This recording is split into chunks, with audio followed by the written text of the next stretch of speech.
அஸ்ஸலாமு அலைக்கும். வணக்கம். Good evening all. இன்னைக்கு நாம பார்க்க போறது என்ன விஷயம் என்றால் பிள்ளைகள், நான் உங்களுக்கு ஏற்கனவே குரூப்ல போட்டிருந்தேன். கம்பராமாயணத்துக்குண்டு ஸ்பெஷலான ஒரு வகுப்பு தனியே நடக்குதுண்டு. சரி, நம்மட பூஸ்டர் ப்ராஜெக்ட் கிளாஸோட இதை கொண்டு போகாம நிறைய பேர் கம்பராமாயணம் தனியா படிக்கணும், அதுக்கு மட்டும் பே பண்ணி நாங்க ஜாயின் ஆகி கொள்ளவா என்று கேட்டாக்களுக்காகத்தான் இந்த கிளாஸ் வந்து நான் என்ன செய்தேன், செப்பரேட்டா அரேஞ்ச் பண்ணி இருக்கிறேன். உங்களுக்கு தெரியும், இது டீட்டெயில்ஸ் எல்லாம் நான் போட்டிருந்தேன், குரூப்லயும் போட்டிருந்தேன், அதே மாதிரி எல்லா இடங்கள்லையும் போட்டிருந்தேன். சரியா, இதுல இந்த கிளாஸ் வந்து பிள்ளைகள் இது ஒரு ஃபர்ஸ்ட் கிளாஸ்ங்கிறதால இன்னைக்கு நான் போட்டிருந்தேன் அறிமுக வகுப்பு மாதிரி. இந்த கம்பராமாயண வகுப்பு எப்ப நடக்கும் என்றால் சனி ஞாயிறு உங்களுக்கு 7 மணியிலிருந்து 8:30 மட்டும் இந்த கம்பராமாயண வகுப்பு வந்து உங்களுக்கு நடக்கும். சரியா, 1 தொடக்கம் 72 வரையான பாடல்களை வந்து 12 மார்க்ஸுக்குரிய மாதிரியும் படிச்சு, அதே மாதிரி 20 மார்க்ஸுக்கு எப்படி படிக்கணுமோ அதுக்கும் ஃபுல்லா அவங்களை என்ன செய்வேன், தயார்படுத்தி விடுவேன். இது நான் நினைக்கிறேன் மேக்சிமம் ஒரு மாசத்துக்குள்ளேயும் போகலாம். ஒரு மாசம் அவ்வளோ இழுக்காது, என்ன ஒரு சின்ன பாட்டு தானே. அதனால ஒரு 2-3 வீக்ஸ்ல வந்து இது வந்து ஃபுல்லாவே நீங்க படிச்சிடலாம். 1 வீக்குக்குள்ள நாம 72 பாடல்களும் தனித்தனியாக படிக்கணும். அப்ப பெரிய வினாக்கு வந்து எழுதிதான் பழகணும். பெரிய வினா செய்யறேன்டால் நீங்க 20 மார்க்ஸுக்கு பெரிய வினா செய்யறேன்டால் அதுக்கு உங்களுக்கு சும்மா மத்த அகமாய் படிப்பிச்சுட்டு போகலாம் என்னால. ஆனால் அப்படி படிப்பிச்சு போனா நீங்க எழுதிக்கொள்ள மாட்டீங்க, அதாவது மார்க்ஸ் உங்களுக்கு ஃபுல்லா வராது. அப்ப அதுக்கு என்ன செய்யணும், உங்களுக்கு எழுத வச்சு பழக்கணும். படிப்பிக்கிறதோடு மட்டும் இல்லாம இப்படித்தான் விட எழுதணும் என்று எழுதி எழுதி உங்களுக்கு என்ன செய்யணும், அதுல கொஞ்சம் பிராக்டிஸ் தரணும். அப்ப அதுல எழுத்து வேலைகள் கொஞ்சம் இருக்கிறதால கொஞ்சம் அதுக்கு ஒரு எக்ஸ்ட்ராவா ஒரு 1 வீக் வந்து கூடையா போகும். சரி, அப்ப நம்ம சின்ன தனித்தனியா 72 பாடல்களையும் 12 மார்க்ஸுக்குரிய மாதிரி ஒரு வீக்ல, அதாவது 1 வீக்குக்குள்ள நம்ம படிச்சு கொள்ள இயலும். நீங்க மிச்சமே நீங்களும் இன்னும் சப்போர்ட் பண்ணீங்கன்னா அது ஒரு கிழமைக்குள்ள உள்ளாடியே முன்னாடியே முடிஞ்சிடும். சரிதானே, அப்ப உங்களோட கையில தான் இருக்கு. உங்களுக்கு ஃபுல்லா விளங்கிட்டால் அதை ஒரு கிழமைக்குள்ள முடிக்கலாம். இல்ல உங்களுக்கு விளங்க மாட்டேங்க, இன்னும் விளக்கம் வேணும் என்றால் அது என்ன, கொஞ்ச நாள், ஒரு கிழமைக்கு ஒரு 2-3 நாள கூடலாம். சரியா, கூடலாம் குறையலாம், அது உங்களோட கையில இருக்கு. நான் எல்லாம் வந்து ஆறுதலா உங்களுக்கு என்ன செஞ்சு தருவேன், சொல்லி தருவேன். மத்தபடி பாத்தீங்கன்னா இதோட ஃபீஸ் எல்லாம் வந்து மிச்சமே குறைவா தான் போட்டிருக்கிறேன், 500 ரூபா தான். சரியா, 500 ரூபா தான் இதுக்கான ஃபீஸ். இது வந்து ஒரு கிழமை இல்லாட்டி 2 கிழமை மாதிரி இந்த செமினார் வந்து நடக்கும். சரியா, சனி ஞாயிறுகள்ல உங்களுக்கு இந்த கிளாஸஸ் நடக்கும். சரியா, மிச்ச பேர் கேக்குறீங்க, அன்னைக்கு ஒரு பிள்ளை கேட்டு இருந்துச்சு என்கிட்ட, டீச்சர் நீங்க இப்படி ஃபீஸ் எடுக்கிறீங்களே உங்களுக்கு நஷ்டம் இல்லையான்னு ஒரு பிள்ளை கேட்டுச்சு. சரியா, ஏன் அந்த பிள்ளை கேட்டுச்சுன்னா, இப்ப நான் மிச்சமே குறைவா 500 ரூபான்னு போட்டிக்கிறேன் மிஸ், இதனால உங்களுக்கு நஷ்டம் எதுவும் இல்லையா என்று கேட்டுச்சு. என்றால் ஒரு நீங்க இதுல என்ன விளங்கி கொள்ளணும் என்றால், மத்த ஆட்கள் எல்லாம் காசுக்கு, அதாவது கூடிய காசு கிடைக்கணுமெண்டு நிறைய ஃபீஸ் போடுறது நான் பார்த்திருக்கிறேன் நிறைய. ஒரு தொடருக்கு மட்டும் கம்பராமாயணம் ஒரு தொடர் 1200, கம்பராமாயணம் ஒரு தொடர் 1800 அப்படி கிளாஸஸும் இருக்கு. சரியா, ஆனால் இதை எல்லாரும் பயன்படுத்தி கொள்ளணும், எல்லாருமே படிக்கணும் என்ற ஒரு நோக்கத்துக்காக 500 ரூபாய்க்கு தான் நான் எடுத்திருக்கிறேன். அதுவும் 32 மார்க்ஸ் கம்பராமாயணத்துல பிள்ளைகளை உங்களுக்கு சொல்லிக்கிறேன். 32 மார்க்ஸுக்கு நீங்க படிக்க போறீங்க. சரிதானே, இப்ப 32 மார்க்ஸ்ங்கிறது சாதாரண விஷயமும் இல்ல, அது பெரிய ஒரு விஷயம். கம்பராமாயணம் ஃபுல்லா நீங்க தெளிவா படிச்சீங்க என்றால் ஈஸியா உங்களுக்கு 32 மார்க்ஸ் என்ன செய்யும், கிடைக்கும். அதனாலதான் நான் இப்ப மிச்சமே குறைவா போட்டு உங்களுக்கு அந்த சப்போர்ட்டை தரேன். ஆக கூடியாவும் எடுக்க இயலாது, இதை விட குறைச்சும் என்ன செய்யலாது, எடுக்க இயலாது. இப்ப 300 பேர் என்றால் 300 பேருக்கு எங்களுக்கு ஜூம் செய்யறதுக்கு இந்த ஜூமுக்கு தான் நாங்க காசு கட்டணும். அப்ப நீங்க போடுற காசு எல்லாம் வந்து அந்த ஜூமுக்கு தான் போகும். சரியா, அப்ப நாங்க இந்த எங்களோட டைமை மெனக்கிறதுக்கு மட்டும்தான் எங்களுக்கு அந்த ஃபீஸ். வேணுமென்றால் நீங்க 500 ரூபாய 14 நாளுக்கு பிரிச்சு பாருங்க, ஒரு நாளைக்கு எவ்வளவு படி வருதுன்னு. நீங்க எவ்வளவு விஷயத்துக்காக எல்லாம், தேவையில்லாத விஷயத்துக்காக எல்லாம் மணியை வேஸ்ட் பண்றீங்க. உண்மையா கஷ்டப்பட்ட பிள்ளைகளும் இருக்கிறீங்க, இல்லைன்னு சொல்லல. அவங்களுக்கு என்னட்ட கேட்டிருக்கீங்க, நான் ஃப்ரீயாவும் அவளுக்கு செய்தேன். ஆனால் 500 ரூபான்னு சொல்லும் போது பிள்ளைகள், நீங்க ஒரு நாளைக்கு அதை ஒரு நிமிஷத்துக்கு செலவழிக்கிற காசு. சரியா, அதை நீங்க பார்த்து உங்களோட லைஃப், இது ஏழுங்கிறது உங்களோட லைஃபை தீர்மானிக்க போற ஒரு விஷயம். 500 ரூபான்னு சொல்லி நான் கொஞ்சமா போட்டிருக்கிற காசு பெருசுன்னு நினைச்சு உங்களோட லைஃபை தொலைச்சிடாம, இது ஒரு முக்கியமான பார்ட். சரியா, அதனால உங்களோட லைஃபை தொலைச்சிடாம இந்த விஷயங்களையும் பார்த்து செய்யுங்க. அதே மாதிரி இலக்கண கிளாஸ் பே பண்ணி செய்ய மாட்டேங்கிறான்னு கேட்குறீங்க.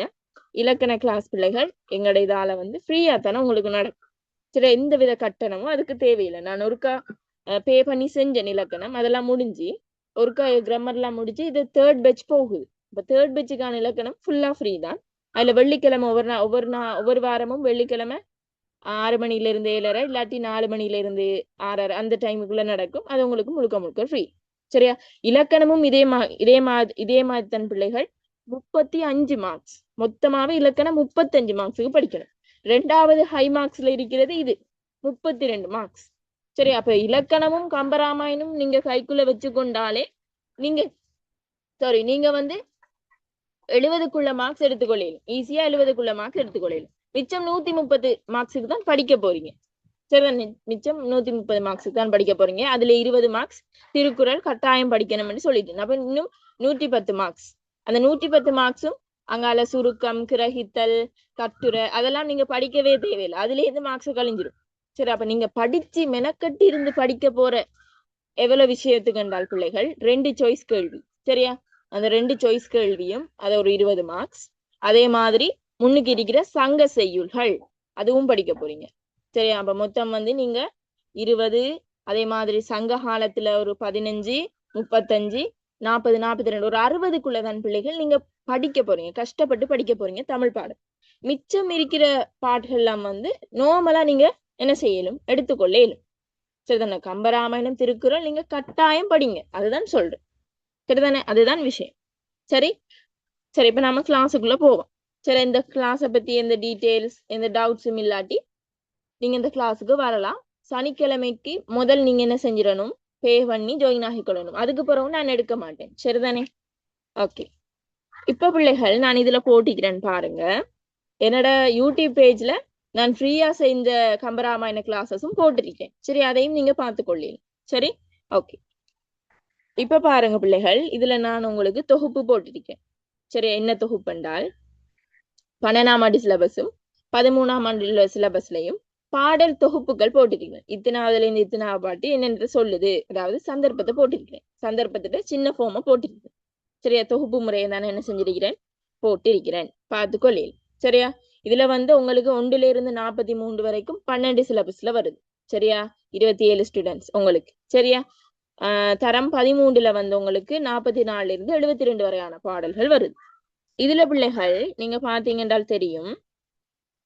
இங்க பாருங்க, இந்த 60ல இருந்து 72. சரிதானே? இந்த பகுதி வந்து நீங்க ஏற்கனவே OL என்ன செஞ்சிட்டீங்க, படிச்சிட்டீங்க. இந்த 10 பாடல் என்ன செஞ்சிட்டீங்க, OL படிச்சிட்டீங்க. அப்ப இது ஏற்கனவே படிச்ச பாடல தான் திரும்ப என்ன செய்ய போறீங்க, இதுல படிக்க போறீங்க. அப்ப புதுசா நீங்க ஒரு 60 பாடல் 62 பாடல் தான் புதுசா நீங்க வந்து படிக்க போறீங்க. சரி, அப்படி ஒன்று மைண்ட் செட்டை மனசுல வச்சுக்கொண்டு என்ன செய்வோம், அடுத்த ஸ்டெப்புக்கு போவோம். அப்படி ஈஸி என்று எதையும் நினைச்சு நீங்க படிக்க ஆரம்பிச்சால் தான் பிள்ளைகள் கடைசி முடியும் மட்டும் உங்களுக்கு அது ஈஸியா இருக்கும். கஷ்டம் என்று நினைச்சு நீங்க ஸ்டார்ட் பண்ணீங்கன்னா முடியும் மட்டும் அது கஷ்டமாவே தான் இருக்கும். எப்பயுமே ஒரு விஷயத்த ஸ்டார்ட் பண்ணும்போது என்னால முடியும், லேசு, இதெல்லாம் சின்ன விஷயம் என்று சொல்லி ஸ்டார்ட் பண்ணுங்க. அப்பதான் அது கடைசியில முடியும் போது உங்களுக்கு சின்ன விஷயமா அமையும். இல்ல எடுத்தோனே கஷ்டம்னு நினைக்கும் போது அது உங்களுக்கு என்ன செய்யும், கஷ்டமா தான் அமையும். அதே மாதிரி தான் பிள்ளைகள், இப்போ நீங்க ஒரு பயிற்சி செய்யறீங்க, ஒரு படிக்க வலிக்கிறீங்க என்றால் ஸ்டார்ட் பண்ற உடனே சின்ன சின்ன லேசான பாடங்கள் இருந்து ஸ்டார்ட் பண்ணுங்க. சரியா? ஆக கஷ்டமான பாடங்கள், கடினமான பாடங்கள் இருந்து நீங்க ஃபர்ஸ்ட்ல இருந்து படிக்க ஸ்டார்ட் பண்ணும்போது உங்களோட மைண்டுக்கு என்ன செஞ்சிடும், மைண்ட் வந்து அப்செட் ஆகிரும், மைண்ட் வந்து களைச்சு போயிடும். என்ன ஸ்டார்ட்லயே களைப்பாயிட்டு இருந்து களைச்சு போயிடும். அப்ப ஸ்டெப் பை ஸ்டெப்பா என்ன செய்யணும், ஈஸியில இருந்து சின்ன விஷயங்கள்ல இருந்து பெரிய விஷயங்கள் நோக்கி என்ன செய்யணும், போக வேணும். எடுத்தோனே பறக்க நினைக்க கூடாது. சரியா? ஃபர்ஸ்ட் மெதுவா சின்ன விஷயத்துல இருந்து போய்தான் பெரிய விஷயத்துக்கு படிக்கணும். அப்பதான் உங்களோட மைண்ட் வந்து அதை என்ன செய்யும், அக்செப்ட் பண்ணும். சரி, இதெல்லாம் பேசிக் சென்ஸ். சரியா? இது தெரியாம படிச்சு ஒரு வேலையும் இல்லை. சரி, இப்ப பாப்போம். இது நான் குரூப்ல போட்டு விடுவேன் உங்களுக்கு. சரி, இது வந்து நீங்க 20 மார்க்ஸ் செய்யற கேள்விக்கு இது ஞாபகம் வச்சிருக்க வேணும். சரி, 20 மார்க்ஸுக்கு இப்படிதான் வரும். பரதன் வந்து பெருஞ்சேனையுடன் வந்த பரதனை கண்டு சினங்கொண்ட குகன் தன் பதையை கூட்டியது வரையான பகுதியை அடிப்படையாக கொண்டு பின்வரும் வினாக்களுக்கு விடை தருக என்று கேட்பாங்க. அப்ப உங்களுக்கு தெரியணும் இது எத்தனாவது பாட்டுல இருந்து எத்தனாவது பாட்டு மட்டும் கேட்டிருக்காங்க என்று உங்களுக்கு என்ன செஞ்சிருக்கணும், தெரிஞ்சிருக்கணும். இப்ப உதாரணத்துக்கு இங்க போட்டிடுறேன் பாருங்க. இங்க பாருங்க, பரதனும் அவனுடைய சேனைகளும் கங்கை கரையை அடைதல் வரையான பகுதியை அடிப்படையாக கொண்டு பின்வரும் வினாக்களுக்கு விடையளிக்க. சரியா? அப்ப உங்களுக்கு இதுக்கு என்ன தெரியணும் என்றால், இது 20 மார்க்ஸுக்கு வாரு. சரியா? என்ன தெரியணும் என்றால், பரதன் படையோட வாரதுல இருந்து கங்கை கரையை அடைகிற வரையான பகுதி எது எத்தனையில இருந்து எத்தனை மட்டும் வரும் என்ன உங்களுக்கு என்ன செஞ்சிருக்கணும், தெரிஞ்சிருக்கணும். சரியா? அது முக்கியம். பரதன் வாரதிலிருந்து கங்கைக்கரைக்கு வாரையிலிருந்து அவன் படையும் வந்து சேர்ற வரையான பகுதி வந்து எத்தனாவது பாட்டுல இருந்து எத்தனாவது பாட்டு மட்டும் சொல்லி இருக்கி, அது என்ன உங்களுக்கு தெரிஞ்சிருக்கணும். இது எப்படி நீங்க பாடமாக்கி வச்சுக்கிற, இது எப்படி நினைவு வச்சுக்கிற என்றால், ஒவ்வொரு பாடலையும் வந்து நீங்க பிள்ளைகள் வந்து நான் சொன்னேன் அட்டவணைப்படுத்தி நீங்க படிக்கும் போது, ஒவ்வொரு பாடலுக்கும் சந்தர்ப்பம் எழுதி எழுதி அட்டவணைப்படுத்தி படிக்கும் போது அது உங்களுக்கு என்ன செய்யும், மைண்ட்ல ஈஸியா பாடமாகிரும். மைண்ட்ல என்ன செஞ்சிடும், ஈஸியா பாடமாகிரும். சரி, இப்ப பாருங்க, அட்டவணைப்படுத்தல் என்று சொல்லும் போது பிள்ளைகள், அட்டவணைப்படுத்தல் எப்படி என்றால், இப்போ ஒரு பேஜ்ல நீங்க முதலாவது பாடல் படிக்கிறீங்க என்றால் முதலாவது இதுக்குள்ள வந்து சந்தர்ப்பம் எழுதுவீங்க. சரியா? முதலாவது இதுக்குள்ள என்ன சொல்லுவீங்க, சந்தர்ப்பம் எழுதுவீங்க. அதே மாதிரி 2வது குளத்துக்குள்ள என்ன செய்வீங்க, அந்த பாடல்ல யாரையாச்சும் பத்தி சொல்லி இருக்கும். பரதனை பத்தி சொல்லி இருக்கலாம், ராவனை பத்தி சொல்லி இருக்கலாம், குகனை பத்தி சொல்லி இருக்கலாம், இல்லாட்டி அவங்களோட படைகளோட சிறப்பு பத்தி குளிக்கலாம். அப்படி செல்லப்படுகின்ற சிறப்புகளை இதுக்குள்ள தொகுத்து நீங்க என்ன செய்யணும், எழுதணும். அடுத்த குளத்துக்குள்ள என்ன செய்யணும், அதுல பயன்படுத்தப்பட்ட அணிகள், இப்ப எல்லாரும் கேட்டீங்க மிஸ் 12 மார்க்ஸ் கேள்வி எப்படி செய்யறேன்னு சொல்லித்தாங்க. சரியா? இதுல பாருங்க போட்டிருக்கிறேன், இந்த பகுதியில கவனிக்கப்பட வேண்டிய முக்கியமான அம்சங்கள் என்னென்னு போட்டிருக்கேன். சரியா? முதலாவது பாத்திர படைப்பு. சரியா? முதலாவது எப்பயுமே உங்களுக்கு 12 மார்க்ஸ் கேள்விக்கு பிள்ளைகள் முதலாவது சந்தர்ப்பம் வரும். சரியா? அடுத்தது வந்து பாத்திர படைப்பு. பாத்திர படைப்புன்னு சொல்றது பிள்ளைகள் அந்த பாடல்ல குறிப்பிடப்படுகின்ற பாத்திரங்களோட படைப்பு. அதாவது பரதனை பத்தி சொல்லியிருக்கிறேன், பரதன் இயல்பு, அவன் பேச்சு, அவன் செயல், சரியா, அவன் சிறப்பு, அவன் படையின் சிறப்பு, அப்படி சொல்றது. சரியா? அதே மாதிரி சம்பவ சித்தரிப்பு என்று சொல்றது பிள்ளைகள், இப்ப அந்த பாட்டுல எப்படி அந்த சம்பவத்தை சொல்ல வராங்க, என்ன விஷயத்த சொல்ல வராங்க, அந்த மாதிரியான விஷயங்கள். சரி, அடுத்தது கடைசியா ஒரு கேள்வி வந்து அணிகளின் கையாளுகை. அணிகளின் கையாளுகை என்றால் அணி பயன்பாடு. ஒவ்வொரு பாடலையும் பிள்ளைகள் ஒவ்வொரு அணிகள் வந்து பயன்படுத்தப்பட்டிருக்கும். உவமை அணியா இருக்கட்டும் சரி, உருவகம், உயர்வு நவிச்சி அணி, தற்குறிப்பேற்ற அணி என்று ஒவ்வொரு அணிகள் என்ன செய்யப்பட்டிருக்கும், ஒவ்வொரு பாடல்ல பாடப்பட்டிருக்கும். சரியா? அப்ப அந்த அணிகளையும் நீங்க என்ன செஞ்சு கொள்ளணும், படிச்சு கொள்ளணும். 12 மார்க்ஸுக்கு நீங்க கம்பராமாயணம் படிக்கிறீங்க என்றால் பிள்ளைகள் கூடுதலா அணிகள் உள்ள பாடல்களை மெயின் பண்ணி படிங்க. சரியா? அணிகள் உள்ள பாடல்கள் தான் மேக்சிமம் வரும். சம்டைம் அணிகள் இல்லாத பாடல்களும் வாரத்துக்கான சான்சஸ் இருக்கு. அப்ப நீங்க நார்மலாவே 72 பாடல்களையும் என்ன செய்யணும், பார்க்கத்தான் வேணும். வந்த பாடல்களை விட்டுட்டு வராத பாடல்கள் என்ன செஞ்சு கொள்ளுங்க, பார்த்து கொள்ளுங்க. அப்ப உங்களுக்கு என்ன செய்யும், ஈஸியா இருக்கும். சரியா? அப்போ பாடலுக்குள்ள போவோமா, ஒரு பாடலுக்கு போமா? இதுல எதுவும் டவுட் இருக்கா, எப்படி படிக்கிறேன் எதுவும் இருக்கா?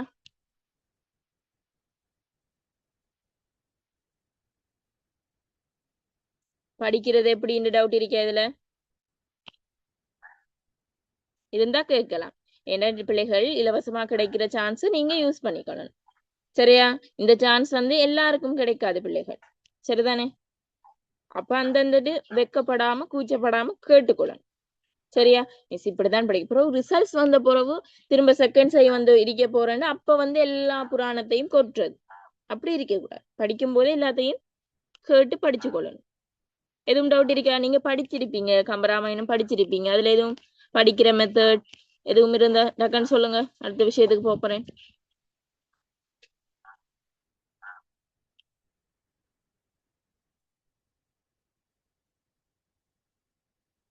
இல்லையா யாருக்கும்? ஓகே, 20 மார்க் 20 புள்ளிகளுக்கு ஆன்சர் பண்ற மெத்தட், 20 புள்ளிகளுக்கு ஆன்சர் பண்ற மெத்தட்மா இதுல சொல்லி உங்களுக்கு விளங்காது. அதை எழுதி பழகி எழுத்த அவங்களுக்கு காட்டினால் தான் என்ன செய்யும், அது உங்களுக்கு விளங்கும். சரியா? Okay, wait. அந்த பாடல் வரிகளுக்கு எல்லாம் வந்து அடிகள் கொடுக்கணும் தானே? ஓமா, பாடல் வரிகள் வந்தால் அடிகள் எல்லாம் கொடுக்க தேவையில்லை. உங்களுக்கு தெரிஞ்ச அடிகள் 2-3 நீங்க என்ன செய்யலும் எடுத்து கொடுத்து கொள்ள இயலும். சரியா? இந்த பாருங்க, இது உங்களுக்கு டீச்சர்ஸ் கைட நான் போட்டிருக்கிறேன். இந்த பகுதியில என்ன விஷயங்கள் கவனிக்க வேண்டும் என்று அவங்களே போட்டிருக்கிறாங்க. பாத்திர படைப்பு, சம்பவ சித்தரிப்பு, அணிகளோட கையாளுகை, சரியா? சந்தர்ப்பம் கூறுதல். சரி, உங்களுக்கு இதுல வந்து சந்தர்ப்பம் தர இல்ல, ஆனா நாம தான் சந்தர்ப்பம் என்ன செஞ்சிருக்கணும், எழுதி வச்சிருக்கணும். சரியா? சந்தர்ப்பம் என்ன செஞ்சிருக்கணும், எழுதி வச்சிருக்கணும். சந்தர்ப்பம் எழுதுறதுக்கு பிள்ளைகள் ஒரு மெத்தட் இருக்கு.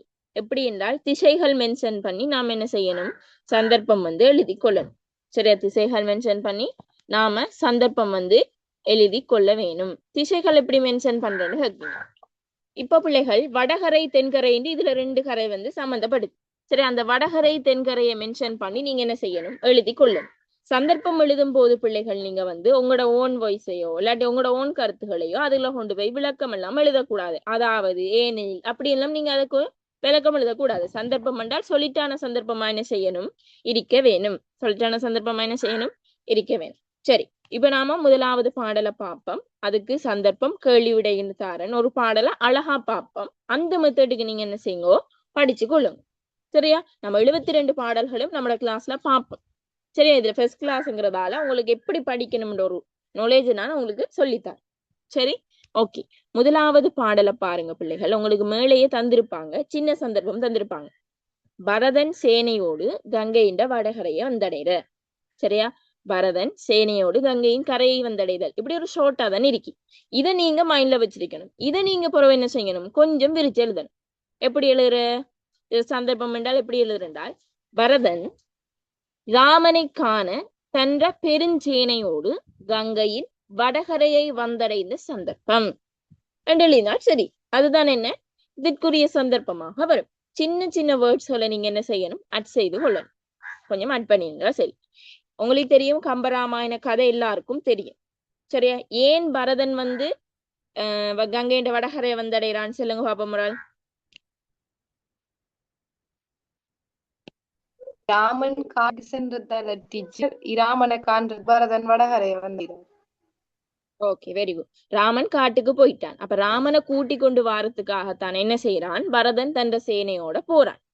அப்ப என்னன்னு நீங்க இதுக்கு சந்தர்ப்பம் எழுதணும் என்றால், ராமனை காண பரதன் தன் சேனையோடு தன்ற பெருஞ்சேனையோடு, சரியா? பரதன் தன்ற பெருஞ்சேனையோடு கங்கையின் வடகரை வந்தடைந்த சந்தர்ப்பம் இந்த செய்யுள் பாடப்பட்டுச்சு.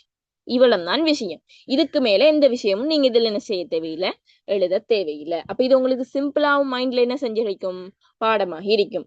முதலாவது பாடல் என்றால் ராமன் வந்து காட்டுக்கு போயிட்டான். அப்ப பரதன் அவனை கூட்டி கொண்டு போறதுக்காக என்ன செய்யறான், தண்ட சேனையோட கங்கையின் வடகரைக்கு வந்தடைகிறான். இவ்வளவுதான் சந்தர்ப்பம். இதை நீங்க உங்களோட மைண்ட்ல பிக்ஸ் பண்ணிட்டு நீங்க உங்களோட மொழிநடையை மாத்திலினாலும் அது பிரச்சனை இல்லை.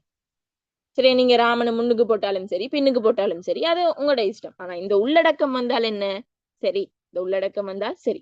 இப்ப சந்தர்ப்பம் எழுதுறது பிள்ளைகள் 4 மார்க்ஸ். 12 மார்க்ஸ் என்றால் ஒரு கேள்விக்கு 4 மார்க்ஸ்.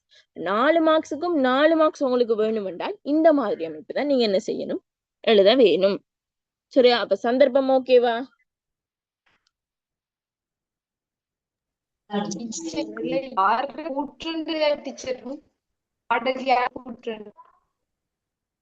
என்னம்மா? பாடல் பாட சந்தர்ப்பத்துக்குள்ள டீச்சர் பாடல் யார் கூற்றுன்னு எழுத டீச்சர் வேணும். ஓ, பாடல் யாருடைய கூட்டு, இப்படி கேக்குறீங்க நூறா. இது வேற, சந்தர்ப்பம்ங்கிறது வேற. சந்தர்ப்பம் உங்களுக்கு கட்டாயம் கேட்பாங்க.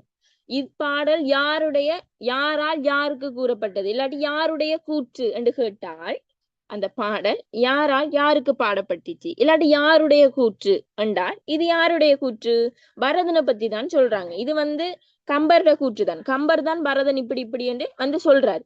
சரி, அங்காளங்கால அந்த 10வது அந்த எலியலாம் இப்படை நான் அரவம் ஞான் அதெல்லாம் வந்து கூற்று கேட்டால் அது குகனுடைய கூற்று.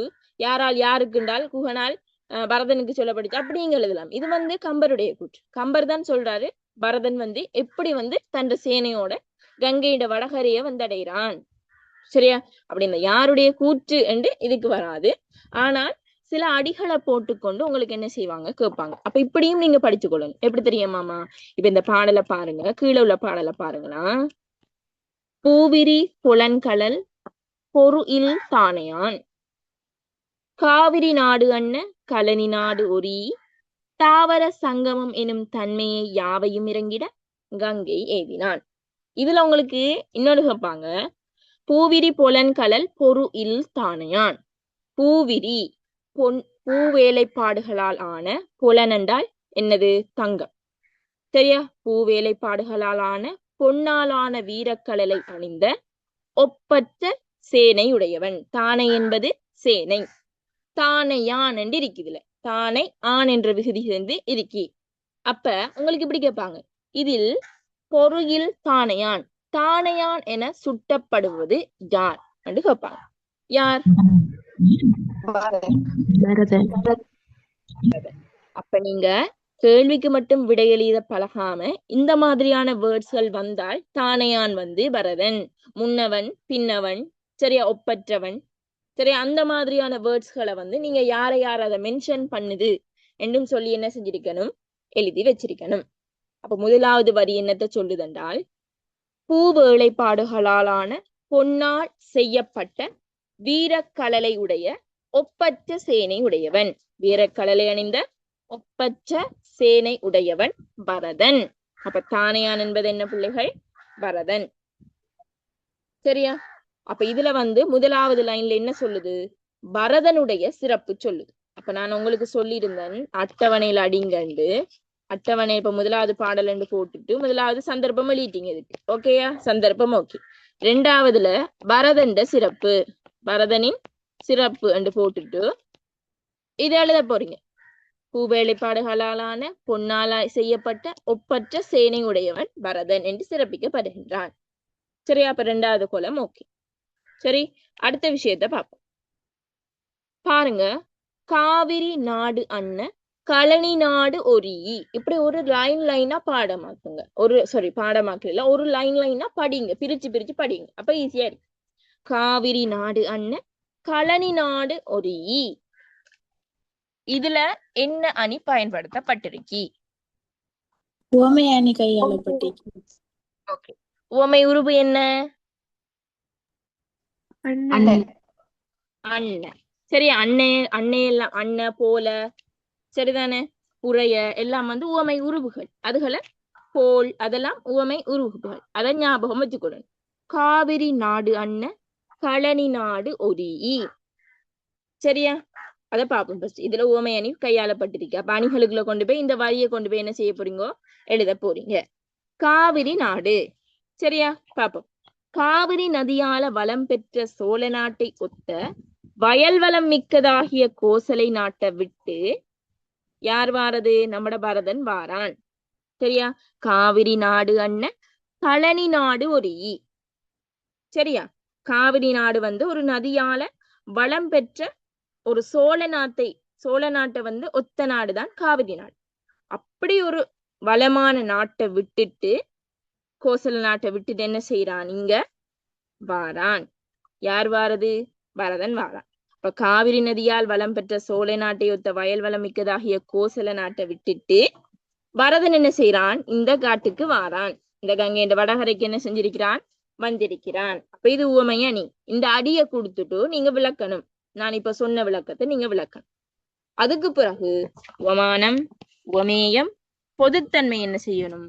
எழுத வேணும். சரியா? உவமானம், உவமேயம், பொதுத்தன்மை எழுத வேணும். சரி, இதுக்கு உவமானம் என்ன பிள்ளைகள்?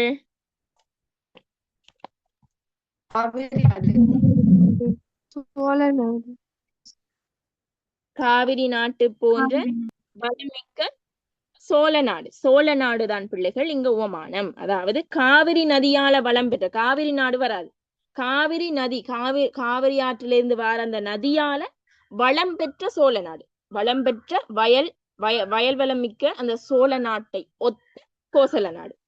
சரியா? அப்ப பரதன் வந்து கோசல நாட்டை விட்டுதான் இங்க வந்திருக்கிறான். அப்ப உவமானம் வந்து சோழ நாடு, உவமேயம் வந்து கோசலை நாடு, பொதுத்தன்மை என்ன?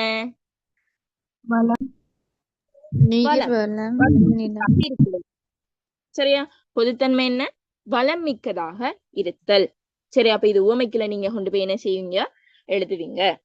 சரி, ரெண்டாவது நோக்கி, அப்படி வளமிக்க உரிய நாட்டை விட்டு, ஒரி என்றால் நீங்கி, சரியா, நீங்கி தாவர சங்கமம் எனும் தன்மை யாவையும் இறங்கிட கங்கை எய்தினான். சரியா? தாவர சங்கமம். தாவர சங்கமம் என்று சொல்றது என்னென்றால் பிள்ளைகள், உயிருள்ள பொருட்களும் உயிரற்ற பொருட்களும், அதாவது அசையும் பொருள், அசையாத பொருள், இப்ப பறவைகள் விலங்குகள்லாம் அசைவும். இந்த கல்லு மண்ணு அதெல்லாம் அசையாது. உயிருள்ளவையும் உயிரற்றவையும். அதுதான் தாவர சங்கமம் என்று சொல்றது. அந்த இருவகைப்பட்ட உயிர்களும் சரி, அந்த இருவகைப்பட்ட உயிர்களும் அந்த எல்லா உயிர்களும் தன்மை யாவையும் இறங்கிட கங்கை எய்தினான். அந்த நிலைத்திணையும் இயங்கு திணை 2 வகைப்பட்ட உயிர்களும் வருந்தும்படியாக என்ன செய்யறான்? பரதன் கங்கை இந்த வடகரையை எய்தினான். கங்கை வடகரையை என்ன செய்யறான்? எய்தினான். அப்ப பரதண்ட தோற்றம் எப்படி இருக்கின்றால் பால், இதுல ஒரு பரதண்ட தோற்றம் தான் இதுல ஒரு கேள்வியா வரும். சரியா? பரதண்ட தோற்றம் எப்படி இருக்கின்றால் அந்த 2 உயிர்களும் வருத்தமுறும்படியாக அவன் தோற்றம் என்ன இருந்திருக்கி. இருவகைப்பட்ட எல்லா உயிர்களும் பரதண்ட நிலை கண்டு வருத்தமுற கங்கையின் வடகரையை வந்தடைந்த என்னன் பரதன் வந்தடைந்தான். இதுதான் இந்த பாடலுடைய பொருள். சரியா? அப்ப இதுல உங்களுக்கு கடைசி ஒரு கேள்வி என்ன வரும் என்றால் பரதண்ட தோற்றம். சரியா? பரதண்ட தோற்றம் எப்படி இருந்த என்று கேள்வி வரும். சரி, அதே மாதிரி இதுல நிலைத்திணை இயங்கு திணை என்று சொல்றது என்ன அப்படின்னு கேள்வி. இப்போ ஒருக்கா நார்மலா ஃபர்ஸ்ட்ல இருந்து ஒருக்கா பொருளை மட்டும் சொல்லு. சரியா? இப்ப பாருங்க, ராமன் காட்டுக்கு போயிட்டான். ராமனை காண்றதுக்கு பரதன் தன்ற சேனையோட வாரான். எப்படி வாரான் அதைத்தான் இந்த பாடல் சொல்லுது. சரியா? அதுல முதலாவது சொல்லுது பாருங்க, பூ வேலைப்பாடுகளாலான பொன்னால செய்யப்பட்ட ஒப்பற்ற சேனையுடைய பரதன் தாவர சங்கம் ஒப்பற்ற சேனையுடைய பரதன் காவிரி நாடு என்ன கழனி நாடு ஒரு சரியா? சோழ நாட்டை போன்ற வயல் வளம் மிக்க நாட்டை விட்டுட்டு, கோசல நாட்டை விட்டுட்டு உயிருள்ள பொருட்களும் உயிரற்ற பொருட்களும் தன்ற நிலை கண்டு வருந்தும்படியாக கங்கையின் வடகரையை வந்தடைந்தான். கங்கையின் வடகரையை வந்தடைந்தான். இப்படி ஒரு ஷோர்ட்டான பொருளா நீங்க என்ன செஞ்சு கொள்ளுங்கோ, மைண்ட்ல பிக்ஸ் பண்ணி கொள்ளுங்க. சரியா? அப்ப வாரான் பரதண்ட சிறப்புகளாக இதுல என்ன சொல்லப்படுது? பூ வேலைப்பாடுகளாலான பொன்னால் செய்யப்பட்ட ஒப்பற்ற என்ன செய்யுது? சேனையை உடையவன். ஒப்பற்ற சேனையை உடையவன் அவன் தான் பரதன். அவனோட நிலை எப்படி சொல்லப்படுது? உயிரற்ற பொருட்களும் உயிருள்ள பொருட்களும் அவனோட நிலையை பார்த்து வருந்தும்படியாக கங்கையின் வடகரையை வந்தடைந்து தோன்றினான். இதுல உவமையணி என்ன? காவிரி நாடு என்ன கழனி நாடு ஒரு சரியா? அதாவது காவிரி நதியால வளம் பெற்ற அந்த சோழ நாட்டை விட்டுட்டு கோசல நாட்டுக்கு என்ன செய்யறான்? வந்தடைகிறான். அப்ப இதுல உவமானம் சோழ நாடு, உவமேயம் கோசல நாடு, பொதுத்தன்மை வளம் மிக்கதாக இருத்தல். சரியா? விளங்கிட்டா? முதலாவது பாடல்.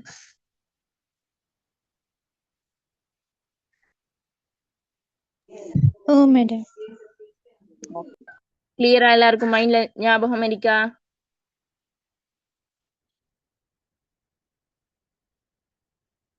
ஒரு ஆள் சொல்லலுமா பொருள்? இப்ப நான் சொன்ன மாதிரி ஒரு ஆள் டக்கண்டு சின்னனா நறுக்குன்னு சொல்லலுமா?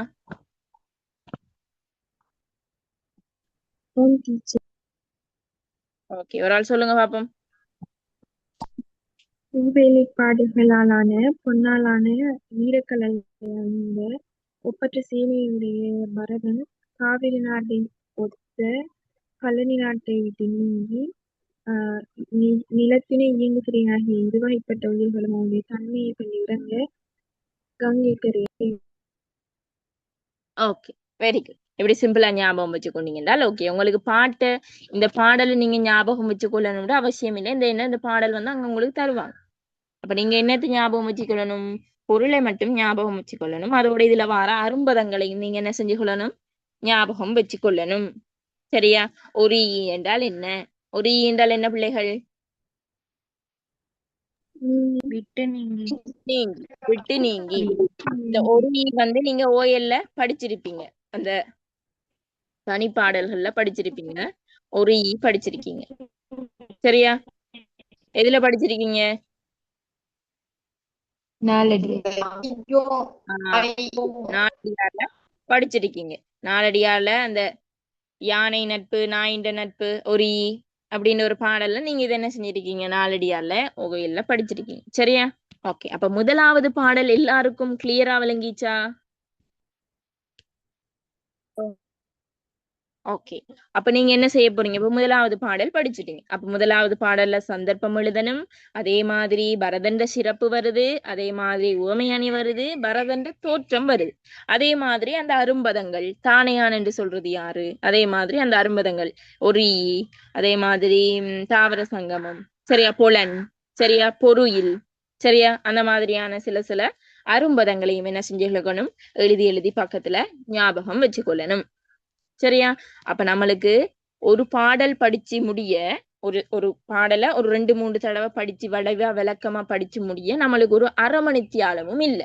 சரி, ஒரு அரை மணித்தியாலமும் எடுக்கல. என்றால் இப்ப நான் படிப்பிக்கும் போதுதான் அந்த அரை மணித்தியாலம். நீங்க படிச்சீங்க என்றால் ஒரு 10 நிமிஷத்துக்குள்ள என்ன செஞ்சிடலாம், ஒரு பாட்டை படிச்சிடலாம்.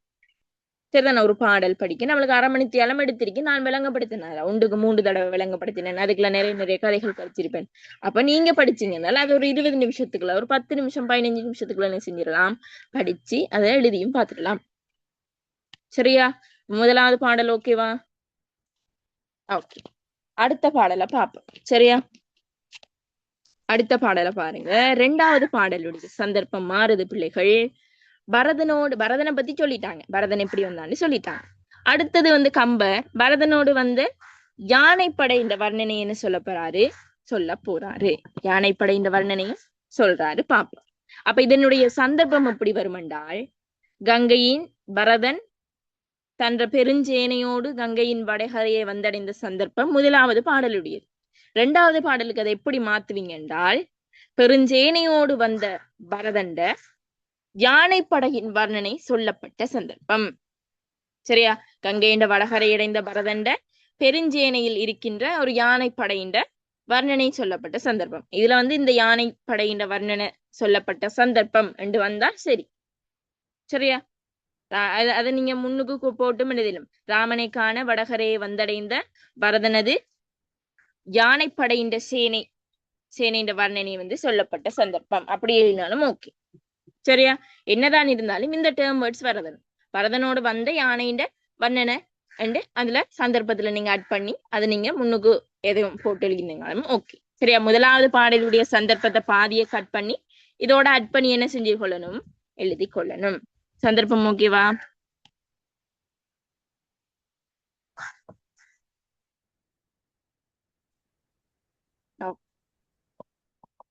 சரி, 2வது பாடலை பாருங்க.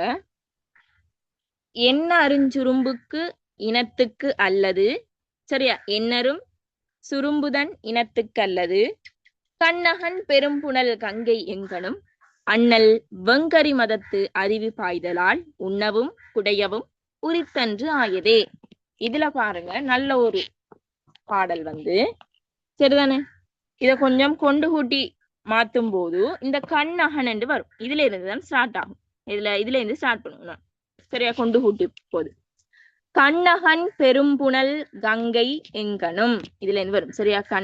கண்ணகன் பெரும்புணல் கங்கை எங்கனும் அண்ணல் வெங்கரி மதத்தறிவி பாய்தலால், இது 2வது வரும். சரியா? இது 3வது வரும். இதுதான் 4வது வரும். இது 3, இது 4. சரியா? கண் அகன் பெரும் புனல் கங்கை என்கணும். கண்ணென்றால் இடம் அகன்ற, நாம பார்க்கின்ற இடம் முழுவது. சரியா? அந்த இடம் அகன்ற பெரும் புனல், புனல் என்று சொல்றது நீர். சரியா? புனல் என்று சொல்றது நீர்.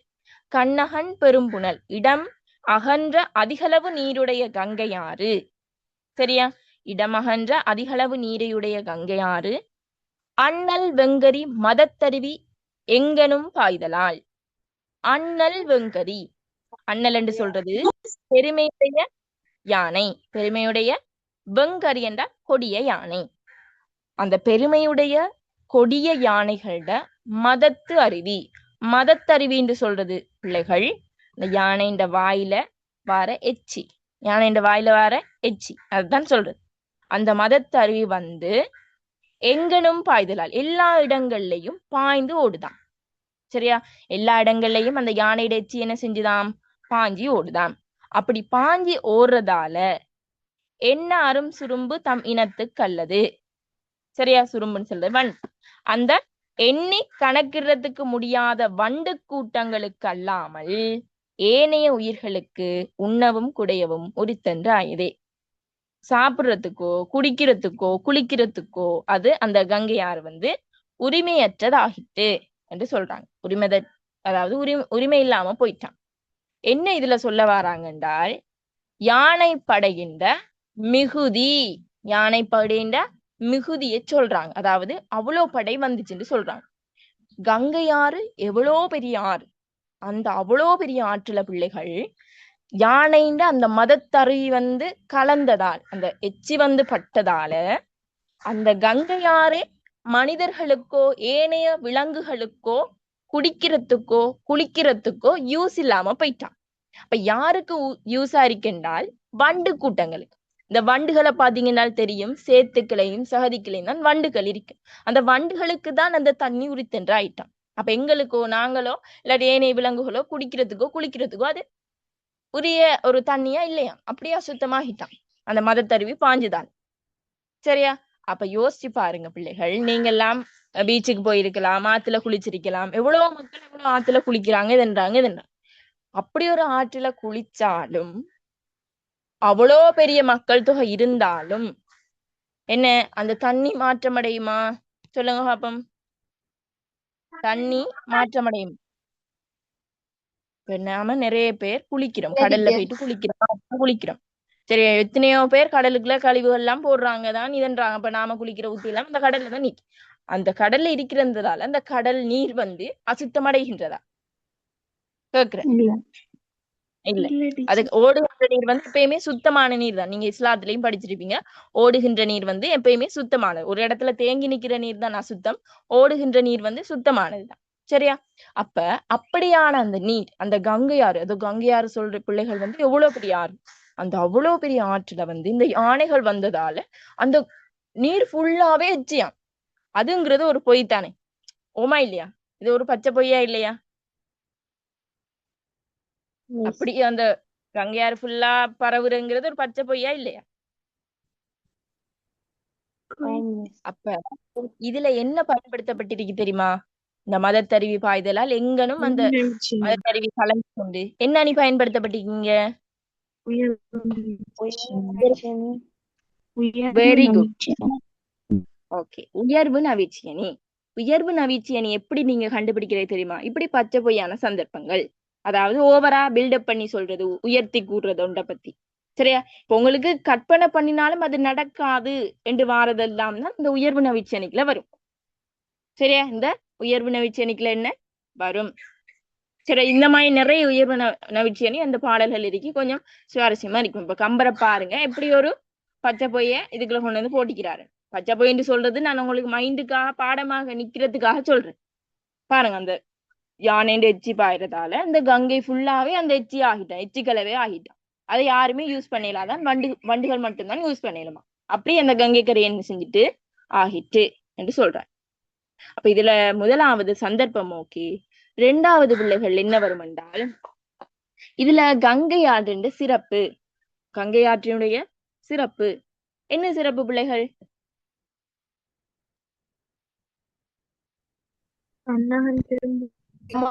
அதிக நீரை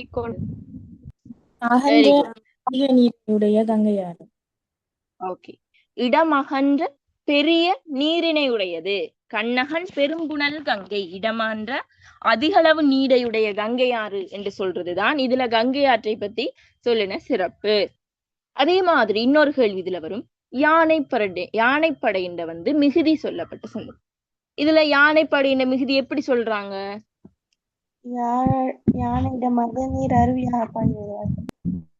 வெரி குட். யானைன்ற மதநீர் அருவி வந்து கங்கை ஃபுல்லா பரவி அது வந்து வண்டுகளுக்கு மட்டும்தான் உரித்தன்றாயிட்டு, மத்த யாரும் குடிக்கவோ குளிக்கவோ யூஸ் இல்லாம போயிட்டு.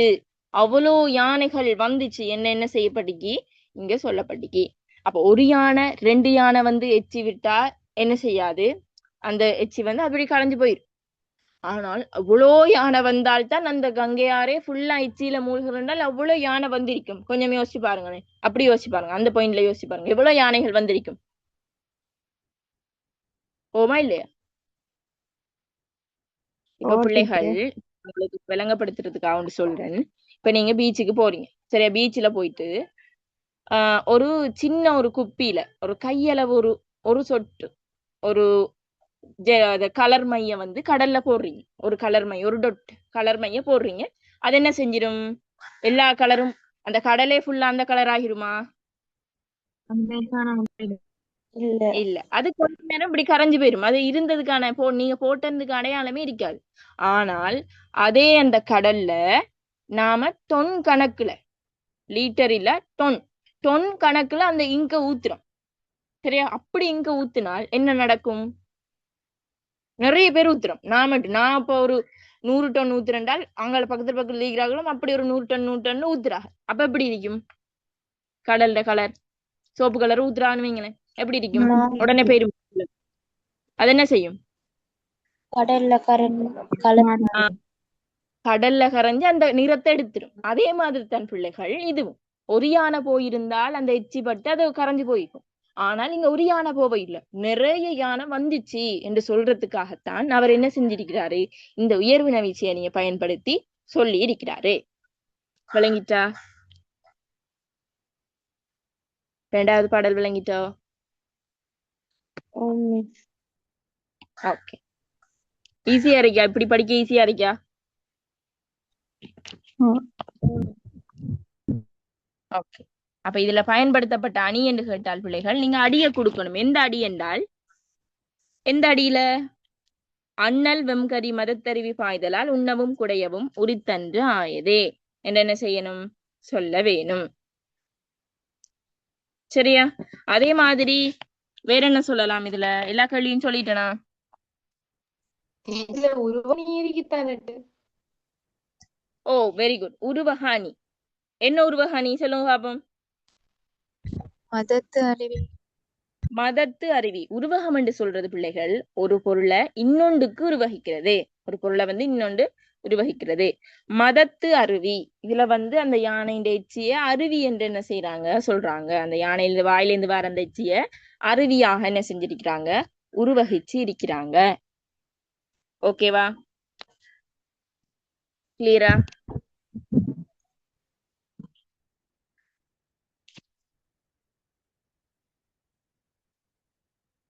இருபது மார்க்ஸுக்கு எப்படி எழுதுறேன்டாமா, 20 மார்க்ஸுக்கு இதெல்லாம் சேர்த்து எழுத வேண்டியா வரும். சரியா? நான் 20 மார்க்ஸுக்கு எழுதின ஒரு போட்டோ ஒன்று காப்பியில கிடக்கும், அதை போட்டோ பிடிச்சு போட்டு விடுறேன் பாருங்க. அதெல்லாம் சேர்த்து எழுதுற மாதிரி இருக்கும். இடைக்கல அந்த அடிகள் கொடுக்குற மாதிரியும் இருக்கும். சரியா? ஓகே, மூன்றாவது பாட்டை பார்ப்போம். இதுவும் அதே மாதிரி ஒரு பச்சை பொய் வார பாட்டு தான். பாருங்க. சரி, குதிரைகளோட சேனை, குதிரை சேனைன்ற வர்ணனை. அப்ப நீங்க இந்த பாடல்களுக்கெல்லாம் கொஞ்சம் ஃபர்ஸ்ட் இருக்கிற பாடல்களுக்கெல்லாம் சந்தர்ப்பம் கிட்டத்தட்ட ஒரே மாதிரி தான் வரும். நீங்க முதலாவது கழின சந்தர்ப்பத்தோட யானை என்று இரண்டாவது பாட்டுக்கு சேர்க்கணும். மூன்றாவதுக்கு குதிரை என்று யானையை வெட்டிட்டு குதிரைப்படை வர்ணனை சொல்லப்பட்ட சந்தர்ப்பம் என்ன செய்யணும்? சொல்லணும். 20 மார்க்ஸுக்கு சந்தர்ப்பம் போட்டு எழுதுற இல்ல. சரியா? 20 மார்க்ஸுக்கு எல்லாம் சந்தர்ப்பம் போட்டு எழுதுற இல்ல. அந்த அடிகளை கொடுத்தா சரி. அதாவது 1 தொடக்கம் 10 வரையான பாடல்கள்ல வந்த இதுல இது இந்த யானைன்ற சிறப்பு கூறப்பட்டிருக்கேன்னு சொல்லிட்டு யானைன்ற சிறப்பு ஃபுல்லா தொகுத்து எழுது. அப்படித்தான். சரியா? ஓகே. அப்ப இதனுடைய சந்தர்ப்பம் பாத்தீங்கன்றால், பரதனோடு வந்த சேனைகளோட குதிரையின் சிறப்பு, குதிரையின் வர்ணனைகள், குதிரை சேனையின் வர்ணனைகள் செல்லப்பட்ட சந்தர்ப்பத்துல இது பாடப்படுச்சு. அப்ப குதிரை யானையை வெட்டிட்டு குதிரை என்ற இதை போட்டீங்கன்னா சரி. சரியா? சந்தர்ப்பம் ஓகேவா? ஓகே. Okay miss. பாருங்க. அடிமிசை தூளிப்புக்கு அடைந்த தேவர்த்தம் முடிமிசை படர்வது ஓர் முறைமை தேர்ந்திலே நெடிது உயிர்த்து உண்டவும் நீர்த்தி நின்றவும் பொடிமிசை புரண்டவும் புறவி ஈட்டமே. சரியா? அடிமிசை தூளி, தூளி என்று சொல்றது தூசி, தூசு. சரியா? நம்ம அந்த டஸ்ட்ன்னு சொல்றேன். சரியா? அதுதான் அடிமிசை தூளி புக்கு. சரியா? அடிமிசை என்று சொல்றது பிள்ளைகள் கால்களால எழுந்த அந்த தூசு. யார கால்களால் எழுந்துச்சுன்னு கேட்டீங்க என்றால் குதிரைகள். குதிரைகள் உங்களுக்கு தெரியும், டக் டக் டக்குன்னு இந்த காலை போட்டு மண்ணில அடிச்சு கொண்டிருக்கும். அந்த அப்படி அடிக்கும் போது அந்த குதிரைகளோட காலடிகளால எழுந்த அந்த தூசி வந்து தேவர்த்தம், அதாவது தேவர்கள் வந்து உங்களுக்கு தெரியும் வானத்துலதான் இருப்பாங்க. அந்த வானத்துல இருக்கிற, வானுலகத்துல இருக்கிற அந்த தேவர்களோட முடிமேல பட்டிச்சாம். முடிமேல என்ன செஞ்சிட்டாம்? பட்டிச்சாம். விளங்குதா? இப்ப குதிரைகளோட காலால் எழுமின அந்த தூசி வந்து பிள்ளைகள் எங்க போகுதென்றால் வானுலகம் சென்றது மட்டும் இல்லாம அங்க இருக்கிற தேவர்களோட மண்டையில போயிட்டு படிஞ்சிட்டு என்ன செஞ்சுட்டு படிஞ்சிட்டு. இப்ப இத சொல்லுங்க, இது உண்மையா இல்லாட்டி உருட்டா? உருட்டிச்சு. நான் என்ன சொல்லியிருந்தேன்? உருட்டுண்டால் என்னன்னு சொல்லி தந்தேன்? உயர்வு நவிச்சியனே. நீங்க உண்மையா உருட்டாண்டு கேட்கணும். உருட்டுண்டால் உயர்வு நவிச்சியன். சரியா? இப்ப உருட்டா என்ன உருட்டுண்டால் பிள்ளைகள், குதிரைகளோட காலால் எழும்புற தூசி கொஞ்ச தூரம் கூட போகாது. சரி, அப்படியே வானத்துக்கு வளவு போனாலும் அங்கிருக்கிற தேவர்களோட தலைக்கு மேல படுது என்று சொல்றது என்ன செய்யுது? மிகப்பெரிய உருட்டு. அப்ப இதுல என்ன செய்யறாரு என்றால் கம்பர், அந்த குதிரைகளோட மிகுதியை காட்டுறதுக்காக இப்படி ஒரு உயர்வு நவீச்சி அணி என்ன செஞ்சிருக்கிறாரு? பயன்படுத்தி இருக்கிறாரு.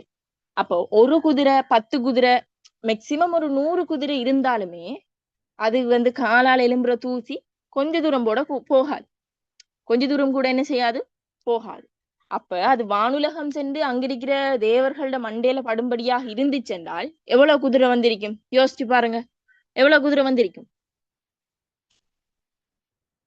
நம்மளுக்கு சொல்லலாது எத்தனை குதிரைகள் என்று நம்மளுக்கு என்ன செய்யலாது? கணக்கிட்டு சொல்லலாது. அத்தனை குதிரைகள் என்ன செஞ்சிருக்காம்? வந்திருக்காம். அவ்வளவு குதிரைகள் வந்திருக்காம். இதுல குதிரைப்படையின் மிகுதி என்ன செய்யப்படுது? சொல்லப்படுது. சரியா? பிறகு சொல்றாரு, நெடிது உயிர்த்து உண்டவும். சரியா? நெடிது உயிர்த்து உண்டவும், அதாவது தன் எலும்பி நின்று, சரியா, எலும்பி நின்று தண்ணிய குடிச்சு கொண்டிருந்தது. சரியா? அந்த கங்கை ஆற்றினுடைய தண்ணிய வந்து குடிச்சு கொண்டிருந்தது. அதே மாதிரி நீரில நீந்தி கொண்டிருந்தவை, மண்ணில விழுந்து புரண்டவை எல்லாமே குதிரை தொகுதிகள் ஆகுமே.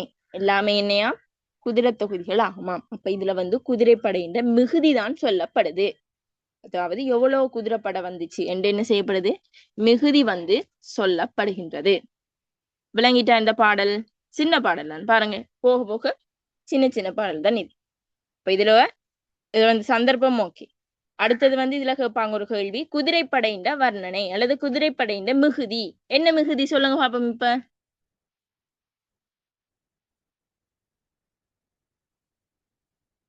மிகுதியை சொல்லுங்க. குதிரைகள் குதிரை குதிரைகளின் கால்களில் இருந்த தூசு வானில் சென்று சிறுபடிகளுக்கு காவடி. Okay okay. குதிரையின்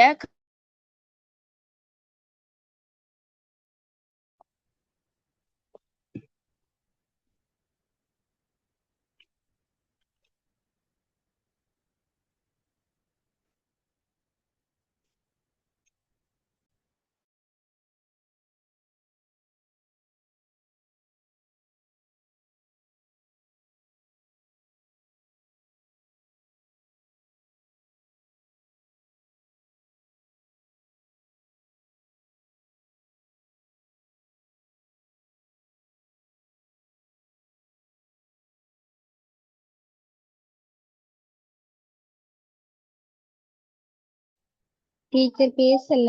டீச்சர் மைக் கட் பண்ணி வச்சிருக்காங்க. ஓகே, சாரி பிள்ளைகள், அது மைக் அன்மியூட் ஆயிடுச்சு. சரி, அப்ப இதுல முதலாவது சந்தர்ப்பம் ஓகே இந்த பாடலுடைய. சரியா? அதே மாதிரி இரண்டாவது குதிரை தொகுதியின் மிகுதி. சரியா? மூன்றாவது பயன்படுத்தப்பட்ட அணி. என்ன அணி பயன்படுத்தப்பட்டிருக்கி? உயர்வு உயர்வு நவிச்சனி. உயர்வு நவிச்சனி எப்படி நீங்க விளக்குவீங்க?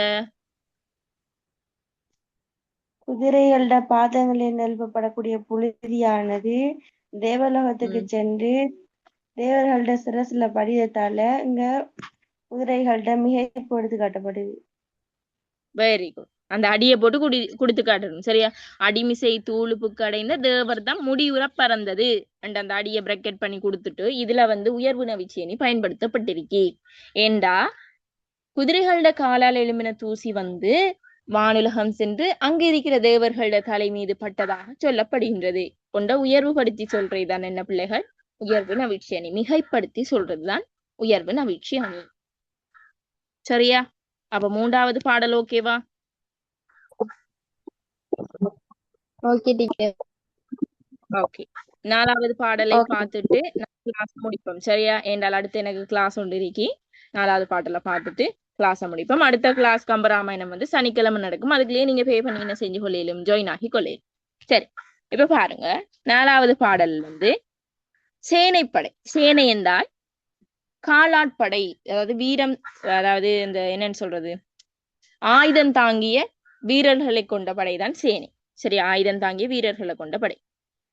பாலை ஏய் நிறத்தோடு பண்டு தான் படர் ஓலையை நெடுங்கடல் ஓடிற்றில்லையாம் மாலையே நெடுமுடி மன்னன் சேனையாம் வேளையே மடுத்தது அக்கங்கை வெள்ளமே. இந்த பாடலுடைய சந்தர்ப்பத்தை பாத்தீங்கன்னா பிள்ளைகள், பெருஞ்சேனையோட ராமனை காண வந்த பரதன் கங்கையின் வடகரைய வந்தடைஞ்சு, சரிதானே, கங்கையின் வடகரைய வந்தடைஞ்சோனே என்ன நடந்துச்சு, அவன்ட காலாட்படை சேனைப்படையின் மிகுதி அல்லது சேனைப்படையின் சிறப்பு வர்ணனை சொல்லப்பட்ட சந்தர்ப்பம். இதுதான் இந்த பாடலுடைய சந்தர்ப்பம். சரியா? இப்ப இந்த பாடலுடைய பொருளை பார்ப்போம். சரியா? ஓகே, இதுல பாருங்க, இதை கொண்டு கூட்டி நாம எழுதும் போது கொண்டு கூட்டி வரும். சரியா? கொண்டு கூட்டி எழுதும் போது அக்கங்கை வெள்ளமே என்றுதான் தொடங்கும். சரியா? அக்கங்கை வெள்ளமே பாலையே நிறத்தோடு பண்டுதான் படர் ஓலையே நெடுங்கடல் ஓடிற்று இல்லை. கங்கை ஆற்றினுடைய நீரந்து அந்த நீர்ப்பெருக்கு வந்து பாலினை ஒத்த வெண்மை நிறத்தோடையா. சரி, இதுல வந்து உவமை அணி பயன்படுத்தப்படுது. பாலினை ஒத்த வெண்மை நிறத்துடன் தான் முன்பு சென்று சேர்கின்ற கடலை சென்றடையவில்லை. உங்களுக்கு தெரியும், ஆறென்றால் அந்த ஆறு வந்து என்ன செய்யும், கடலை வந்து சேர்ந்தடை. ஆனால் இந்த கங்கை ஆறு வந்து கடலை சேரலையா. கங்கை ஆறு அந்த பாலையொத்த நிறமுடைய அந்த கங்கை ஆறு கடலினிடத்தில் சேரவில்லை. சரியா? ஓலையை நெடுங்கடல் ஓடிற்றில்லையாம். இந்த கடலிடத்து சேரல. ஆறு உண்டு, கடல்ல கலக்கணும். ஆனால் இந்த ஆறு வந்து கடல்ல கலக்கலையாம். ஏன் கலக்க இல்ல என்று பார்ப்போம். சரியா? மாலையே நெடுமுடி மன்னன் சேனையாம். மாலையே நெடுமுடி மன்னன், இதுல பரதண்ட சிறப்பு சொல்லப்படுது. மணிமாலை, சரியா, நீண்ட மணிமுடியை சூடிய இளவரசனாகிய பரத், அல்லது பூமாலை சூடிய இளவரசன், இல்லாட்டி பூமாலை பொருந்திய நீண்ட மணிமுடியை சூடிய இளவரசனாகிய பரதன். சரியா? பூமாலையை சூடிய நீண்ட மணிமுடியை சூடிய இளவரசனாகிய பரதண்ட சேனையாகிய கடல் மன்னன் சேனையாம். சரியா? மன்னன் சேனையாம். சேனையாகிய கடல் வேளையே மடுத்தது, அதனை உண்டு விட்டது. அதனை என்ன செஞ்சிட்டு, உண்டு விட்டது. இப்படி பார்க்கும்போது உங்களுக்கு ஒண்ணும் தெரியாது. நான் இப்ப ஃபர்ஸ்ட் சொன்னேன், கங்கை வந்து கடல்ல கலக்கணும். ஆனால் நம்மட கங்கை ஆறு வந்து என்ன செய்யல, கடலை கடக்கல. ஏனென்றால் பிள்ளைகள், பரதனோடு வந்தாங்களே அந்த வீரர்கள், ஆயுதம் தாங்கிய வீரர்கள், அவங்க அங்க கோசல நாட்டில இருந்து இங்க காட்டுக்கு வந்த களைப்பால தண்ணிய குடிச்சிட்டாங்க. என்ன செஞ்சிட்டாங்களாம், கங்கை ஆற்றில் இருக்கிற தண்ணிய குடிச்சிட்டாங்க. அப்படி தண்ணி அவங்க குடிச்சதால அந்த கங்கை ஆறு கடல்ல போயிட்டு கலக்கலையா. கடல்ல போய் என்ன செய்யலையாம், கலக்கலையாம். இப்ப இத சொல்லுங்க, இது வந்து உண்மையா இல்லாட்டி உருட்டா?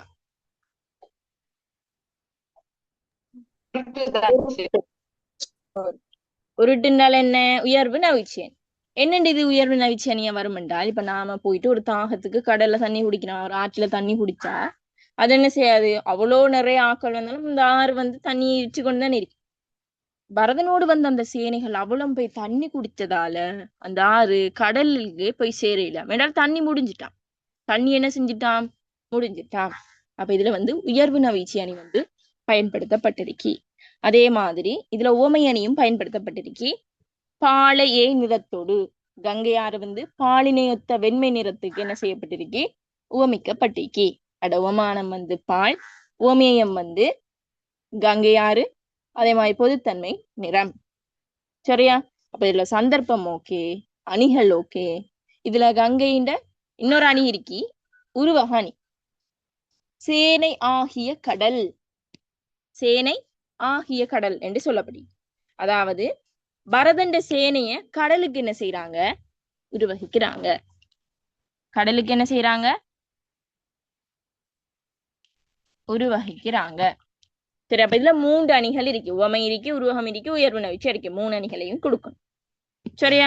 இப்ப சொல்லுங்க, இதுல வந்து பரதனோடு வந்த சேனைப்படையின் மிகுதி சொல்லப்பட்ட சந்தர்ப்பம் என்ன? சொல்லுங்க ஒரு ஆள். பரதன் படையெடுத்து சேனை கடற்கரை வந்த அழைப்புனால அந்த பாளையத்தை கங்கை நீரையும் அறிந்துட்டு சொல்றதால பரதனோட படையிட சேப்படையிட மிகுதி கூறுது. Okay, very good.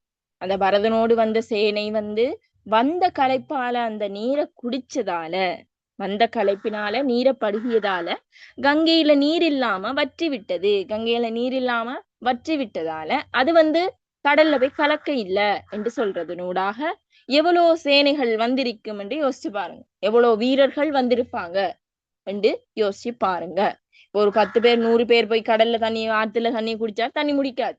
எவ்வளவு கணக்கான வீரர்கள் போயிருந்தா அந்த தண்ணி முடிகிற அளவுக்கு அவங்க அந்த வீரர்களோட எண்ணிக்கை இருந்திருக்கும் என்று யோசி. சரியா? அப்ப 4வது பாடல் ஓகேவா? ஓகேவா 4வது பாடல்? மிஸ் சந்தர்ப்பம் கொஞ்சம் சொல்லுவாங்க.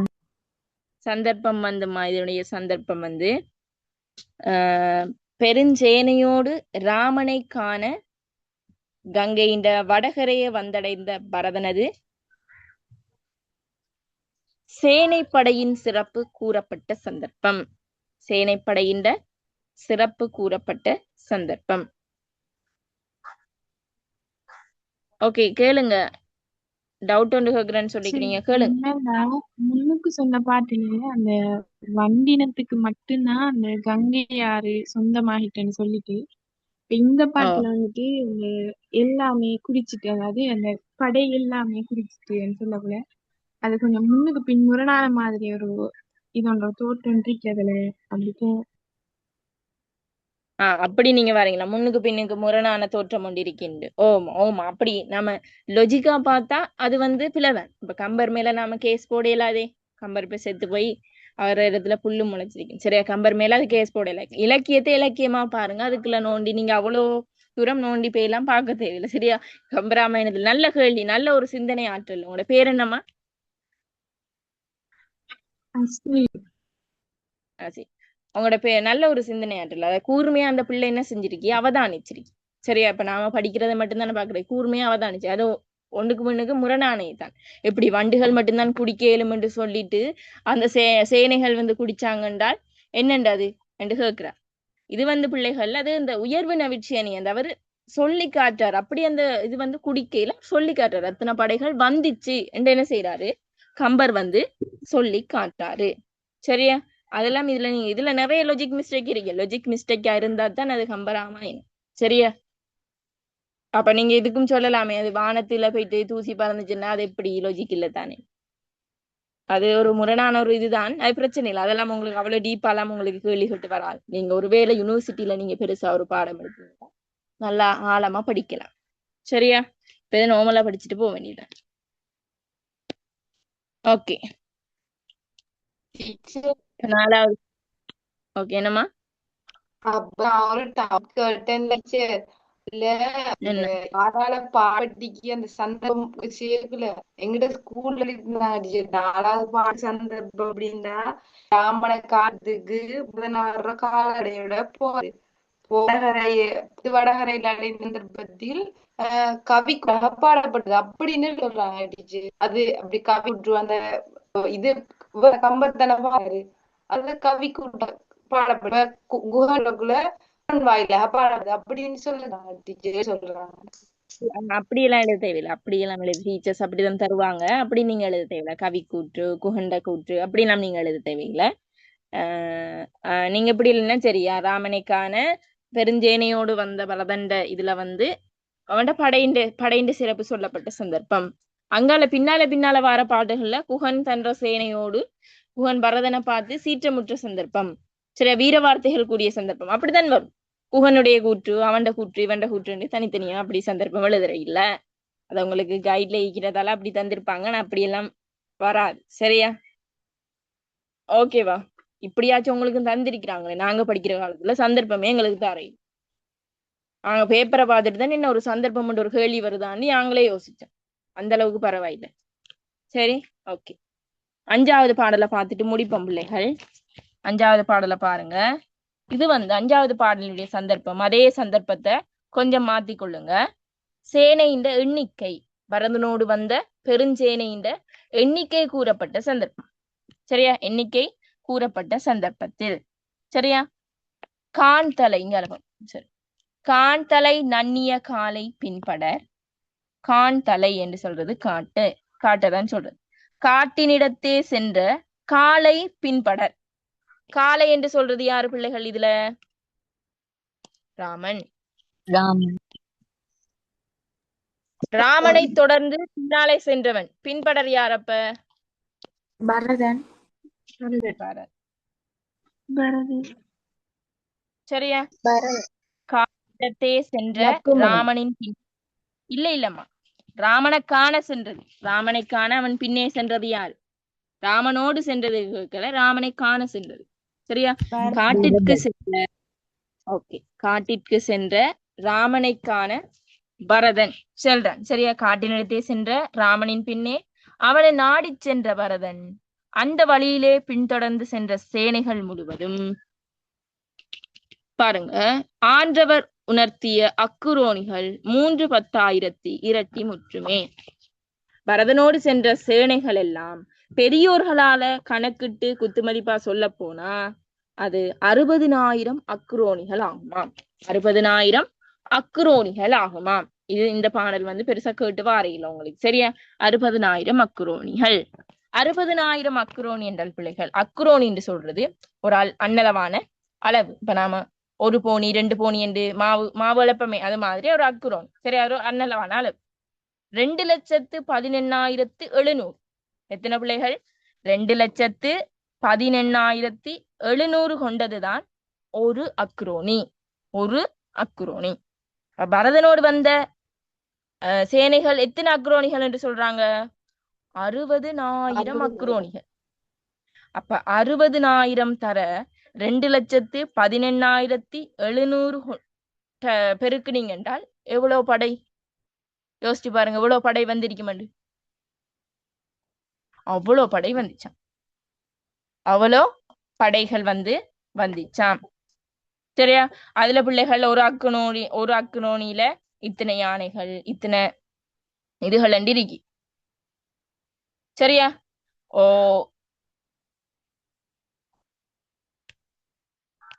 ஓகே, பிரைவேட்டா? ஓகே, சரி, இந்த பிடிஎஃப் போட்டு விடுறேன். சரியா? அப்ப இந்த அஞ்சாவது பாடல் என்ன சொல்லுவது என்றால், பரதனோடு வந்த ஒட்டுமொத்த சேனையின் எண்ணிக்கையை சொல்லு. எத்தனை எண்ணிக்கை என்றால் 60,000 அக்ரோனிகளாம். அக்ரோனியில ஒரு அக்ரோனியில 2,18,700. அப்படி 60,000 அக்ரோனிகள் வந்தது என்றால் எத்தனை சேனைகள் பரதனோடு வந்துச்சு என்று நம்மளால என்ன செய்யலாது? கெஸ் பண்ண இயலாது. அவ்வளவு சேனைகள் என்ன செஞ்சிருக்கி? வந்திருக்கி. சரியா? இந்த பாடல் விளங்கிட்டா? இதுல இதுல அணிகள் பயன்படுத்தப்பட்டிருக்கா? அணிகள் இருக்கா இதுல? சரி, அணிகளும் இல்ல. சரியா? ஓகேவா? அப்ப நாம கிளாஸ முடிப்போம். எதுவும் உங்களுக்கு டவுட் இது என்றால் நம்ம டிஸ்கஷன் குரூப்லயே கேளுங்க, நான் போட்டு விடுறேன். இந்த பிடிஎஃபையும் போட்டு விடுறேன், இன்னைக்கு ரெக்கார்டிங்கும் போட்டு. சரியா? அடுத்தடுத்த கிளாஸ்ல சனிக்கிழமை இன்ஷா அல்லாஹ் கேள்வி விடை என்று செய்வோம். சரியா? கேள்வி விடை. இப்ப நான் கேள்வி விடை என்று செஞ்சு அதுல உங்களுக்கு ஆன்சர் எப்படி எழுதுன்னு சொல்லித்தரும். சரியா? இன்ஷா அல்லாஹ் அடுத்தடுத்த கிளாஸ்ல சந்திப்போம்.